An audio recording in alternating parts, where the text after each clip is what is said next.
संक्षिप्तं विस्तृतं वा सरल समुचितं सावधान प्रियं वा प्राधान्येन प्रणीतं परपणित परिष्कार वृत्त्या स्थितं वा शिक्षा सौकर्य तुष्टि प्रथित गुरुजनानुग्रहेद्धं सुधीभिः श्रद्धेयं नातजुष्ट श्रुति युवति शिरो भूषणं भाषणं नः. சுவாமி ஸ்ரீ வேதாந்த தேசிகன் இந்த ராமானுஜ சம்பிரதாயத்தில் அவதரித்திருக்கக்கூடியதான ஆச்சாரிய பெருமக்களுடையதான நாவீற்றின் வைபவாதிசயத்தை அருளி செய்கிறார். அவர்கள் எப்படித்தான் கிரந்தங்களை நிர்வாகம் செய்வார்கள், கிரந்தங்களை எவ்விதம் ஏற்றுவார்கள் என்பதை வெகு சரளமாக உற்சாகமாக அருளி செய்கிறார். சென்ற உபன்யாசத்தில் நாம் பார்க்கும் பொழுது அவிஸ்ருதாஸ்து கம்பீராக ராமானுஜ முனேர்கிரஹா என்று சுதர்சன சூரிய அருளி செய்த அந்த ஸ்லோகத்தினுடைய உண்மை பொருளைத்தான் நாம் ஆராய்ந்து பார்த்து வருகிறோம் அல்லவா. எதனால் சரஸ்வதி தேவி சாரதா தேவி அப்படி அகமகிழ்ந்தாள்? அவள் அந்த அளவிற்கு கொண்டாடும் அளவிற்கு அந்த ராமானுஜருடைய பாஷ்யத்தில் என்ன பொருள் இருந்தது, பொருள் கம்பீரம் எப்படி இருந்தது என்றால், இந்த பிரசன்டேஷன் என்கிறோம் அல்லவா ஆங்கிலத்தில், ஒரு விஷயத்தை நாம் சொல்லுவது எப்படி, கேட்பார் பிணிக்கும் தகைவாய் கேளாரும் வேட்பமொழிவிடாம் சொல் என்பார் திருவள்ளுவர். கேட்டவர்கள் ஆனந்தப்பட்டு சந்தோஷப்பட்ட ஆச்சரியமாக, ஆஹா நேற்றைய தினம் நீ இந்த தொடரை பார்த்தாயா, இதை பார்த்தாயா, அதை பார்த்தாயா, அந்த விஷயத்தை அவர் சொன்னார், இதை கேட்டாயா என்பதாக அவர்கள் ரசிப்பார்கள். கேட்காதவர்கள் ஐயோ நாங்கள் இழந்து விட்டோமே, எங்களால் அதை பார்க்க முடியவில்லை என்பதாக வருத்தம் வருவார்கள். அப்படி பேசக்கூடியதான பேச்சுக்குத்தான் பெருமை அதிகமாக திகழ்கிறது. இல்லை என்றால் வெறும் வெட்டி பேச்சு. சம்க்ஷிப்தம் விஸ்திருதம் வா சரள சமுச்சிதம் சாவதான பிரியம் வா என்றார் சுவாமி ஸ்ரீ வேதாந்த தேசிகன். எங்கே சுருக்கமாக சொல்ல வேண்டுமோ அங்கே சுருக்கமாக சொல்லுவோம். எங்கே விவரணம் செய்து எங்கே இன்னும் கொஞ்சம் இதனை விவரித்து சொல்ல வேண்டும் என்பதாக தோன்றுகிறதோ அந்த இடத்தில் சொல்லுவோம். ஏன் தெரியுமா? சிக்ஷா சௌகரிய துஷ்டி. படிக்கக்கூடியவர்கள் கேட்கக்கூடியவர்கள் அவர்களுக்கு இது முக்கியமாக போய் சேர வேண்டும். தங்களுடைய பாண்டித்யத்தை காண்பிப்பது நோக்கம் இல்லை, மற்றவர்களுக்கு புரிய வைப்பதுதான் நோக்கம். இதை பலரும் புரிந்து கொள்வதே இல்லை. தங்களுடைய மேதாவிலாசத்தை காண்பிப்பதற்காகத்தான் பேசுகிறார்கள், எழுதுகிறார்களை தவிர்த்து மற்றவர்களுக்கு நாம் புரிய வைக்க வேண்டும். நமக்கு மாபெரும் பொறுப்பு உண்டு. என்ன பொறுப்பு?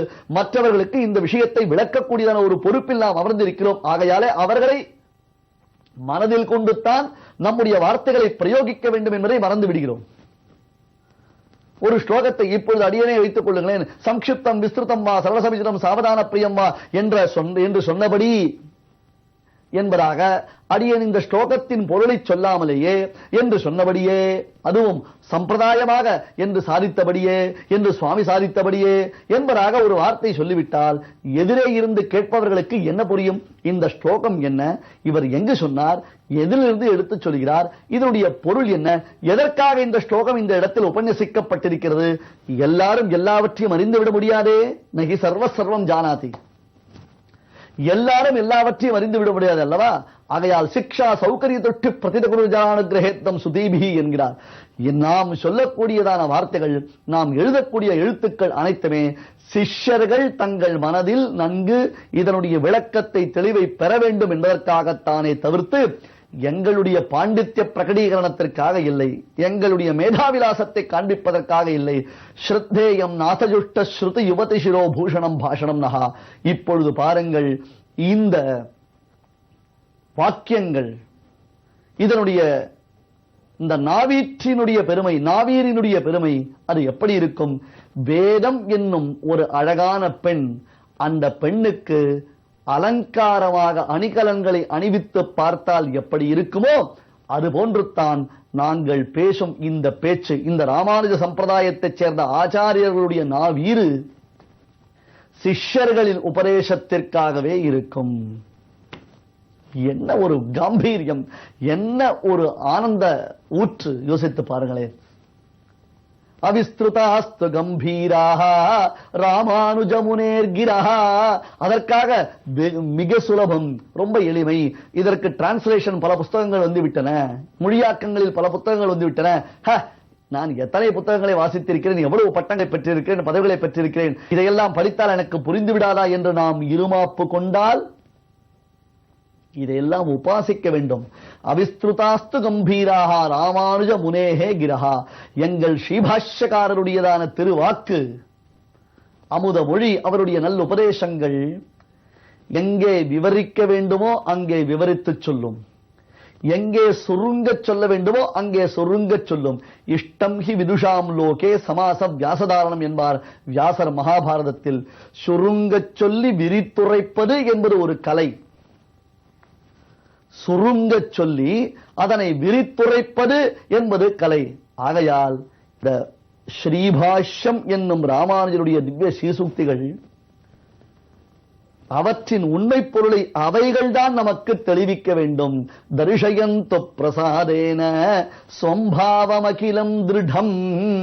அதன் உண்மை பொருளை அந்த கிரந்தம் தன்னை காட்டிக் கொடுத்தால் தான் நம்மால் அடைய முடியும், அனுபவிக்க முடியும். அந்த நூல் ராமானுஜருடைய அரும்பெரும் சித்தாந்தங்கள், தத்துவங்கள், கொள்கைகள் அடங்கி இருக்கக்கூடிய அந்த நூல் அதுவாக தன்னை காட்டிக் கொடுத்தால் தான் நம்மால் அதனை அறிய முடியும். இல்லை என்றால் அறிய முடியாது சுவாமி, இல்லால் புரிந்து கொள்ள முடியாது. we are in 20th century. நுனிநாக்கில் பேசுகிறார்கள் பாருங்களேன். நாங்கள் 20வது நூற்றாண்டில் 75வது நூற்றாண்டை நோக்கி செல்லுக் கொள்கிறோம். இப்பொழுது எதையும் அறிந்து கொள்ளும் ஒரு மேதாவிலாசம் எங்களிடத்தில் இருக்கிறது என்றால், ஒரு சகாரம், ஒரு த, ஒரு து, ஒரு ஹ என்னும் எழுத்திற்கு நம்மால் அர்த்தம் சொல்ல முடியாது. சூத்ராட்சராணி வியாக்கியாசந்தே என்று ராமானுஜர் இந்த நூலை இயற்றும் பொழுது பிரதிஜை செய்யும் பொழுது ஒவ்வொரு எழுத்துக்கும் நான் பொருள் சொல்லுகிறேன். ஒவ்வொரு எழுத்தினுடைய உண்மை பொருள் என்ன என்பதை பன்முறை ஆராய்ந்து பார்த்து, பல நூல்களை எல்லாம் ஆராய்ந்து பார்த்து, ஆலோட்ய சர்வசாஸ்திராணி விசாரித்த புனః என்பதாகத்தான் ஆராய்ந்து பார்த்து இதனுடைய உண்மை பொருளை உங்களுக்கு தெளிவுறுத்துகிறேன் என்று சொல்லுகிறார். அவர் செய்திருக்கக்கூடிய அந்த பிரதிஜையே வல்லமை பெற்றது. அதுதான் ராமானுஜ பாஷ்யத்தினுடைய தன்னேற்றம். அதைத்தான் சாரதாதேவி தலை அசைத்து அசைத்து கொண்டாடினாள். சாரதாதேவியே ஒரு நூலை கொண்டாடி இருக்கிறாள் என்றால் உண்மையில் அதனுடைய பெருமையை 1000 தலை படைத்த ஆதிசேஷனாலேயும் விளக்கிவிடவே முடியாது. ஸ்ரீபாஷ்யத்திற்கு நாளது பரியந்தம் பல மகான்கள் அற்புதமான வியாக்கியானங்களை இயற்றியுள்ளார்கள். பிரம்மசூத்திரத்திற்கு ராமானுஜர் அருளியுள்ளதான வியாக்கியானத்திற்கு ஸ்ரீபாஷ்யம் என்று சாரதாதேவி பெயரிட்டாள். அது தவிர சுதர்சன சூரி என்னும் சுத பிரகாசிகாச்சாரியருடைய கிரந்தம், இந்த நூலுக்கு ஒரு வரலாறு உண்டு.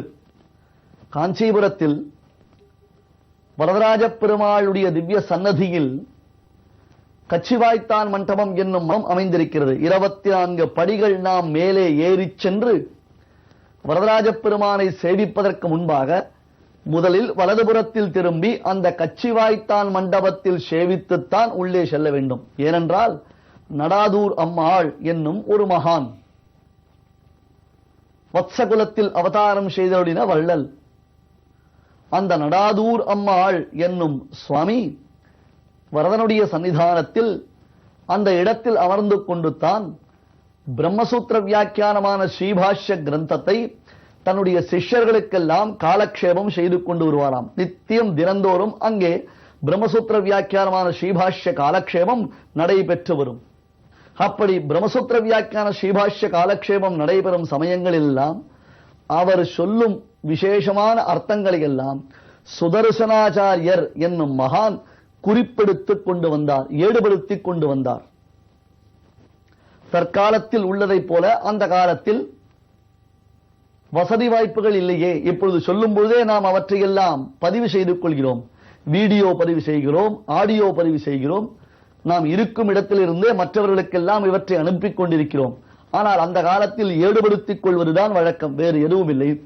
அவர் ஏடுபடுத்திக் கொண்டிருக்கிறார்.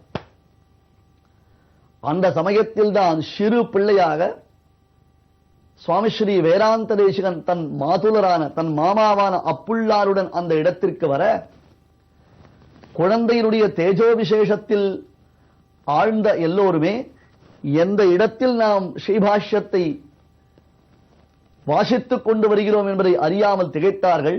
சிறு பிள்ளையான சுவாமி ஸ்ரீ வேதாந்த தேசிகன் தான் வரும் சமயத்தில் உபன்யாசம் நடைபெற்ற விஷயத்தை எடுத்துச் சொன்னார். இது கண்டு அகமகிழ்ந்த நடாதூர் அம்மாள் அப்படியே சுவாமி ஸ்ரீ வேதாந்த தேசிகனை வாரி எடுத்து மடியில் அமர்த்தி உச்சி முகர்ந்து பிரதிஷ்டாபித வேதாந்தா பிரதிக்ஷிப்த பகிர்மதா பூயா திரைவித்யமான்யத்துவம் பூரி கல்யாண பாஜனம் என்று அனுகிரகம் செய்தார். சிறு பிள்ளை இன்னும் உபநயனம் ஆகவில்லை, இன்னும் வித்யாபியாசங்கள் செய்யவில்லை.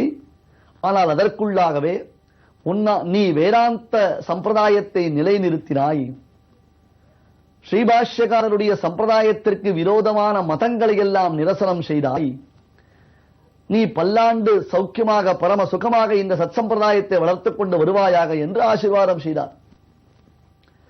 அந்த ஆசீர்வாதம் தான் பின்னாளில் பகுமுகமாக பலித்து சுவாமி ஸ்ரீ வேதாந்த தேசிகன் ராமானுஜ சித்தாந்த நிர்தாரண சார்வபௌமராக இன்றளவும் திகழ்ந்து வருவதை நாம் அனுபவித்து வருகிறோம் அல்லவா.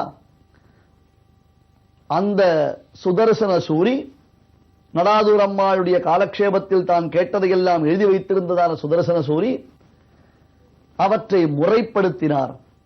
முறைப்படுத்திய பொழுது ஸ்ருத பிரகாஷிகா என்று அந்த நூலுக்கு பெயர் இட்டார். ஸ்ருத பிரகாஷிகா என்றால் காதால் கேட்டதையெல்லாம் ஏடுபடுத்தி வைத்து அதனை ஒரு புத்தகமாக வெளியிட வேண்டும் என்று. அந்த காலத்தில் முகலாயர்களுடைய படையெடுப்பு நேர்ந்தது.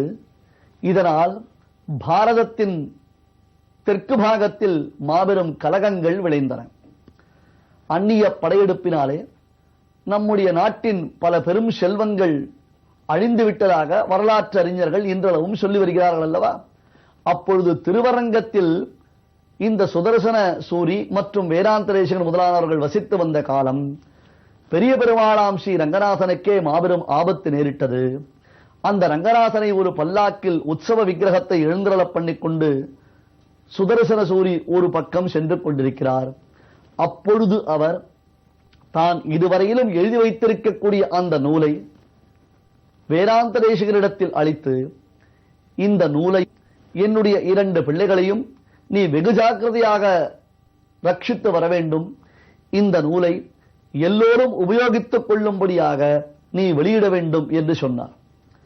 சுவாமி வேதாந்த தேசிகனும் அவரிடமிருந்து அந்த சுவடியை பெற்று மேலும் அவருடைய 2 குழந்தைகளையும் அழைத்துக் கொண்டு ஒருவரும் அறியா வண்ணம் பல பெரும் ஆபத்துக்களை எல்லாம் கடந்து உத்தமமான சத்தியாகாலம் என்னும் க்ஷேத்திரத்திற்கு சென்று சேர்ந்தார். இதில் உள்ள விஷயங்களை நாம் மேலே தொடர்ந்து பார்க்கலாம்.